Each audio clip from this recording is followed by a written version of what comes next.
વાર એમને ગીરમાં જવું છે અને ગીરમાં જો ઘોડી લઈ જાય ને હાવ ઘોડીને દાઢે તો એટલે આ ચિંતામાં છે. એમાં અલંગનો એક કોળી આવ્યો અને કીધું કે માં શું કામ મૂંઝાવ છો? તો કે બાપા મારી ઘોડી છે, મારો જીવ નથી હાલતો, કોની પાસે મારે આ ઘોડીને મૂકવી? ગીરમાં લઈ જતા મારો જીવ નથી હાલતો.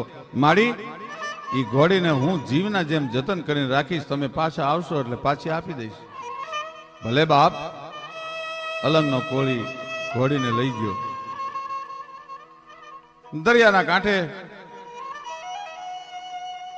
ઘોડી ચરવા જાય, એમાં જળ ઘોડા આવે. ઘોડી બરોબર ઠાણમાં છે અને બપોર સુધી ઘોડીની હારે ઈ જળ ઘોડા છે એ રમતો રમે અને પાછા સમુદ્રમાં વિયા જાય. ઘોડી ખબર થઈ અને બે વસેરા જન્મ્યા, પણ આ તો દેવતા રૂપવાળા વસેરા હતા.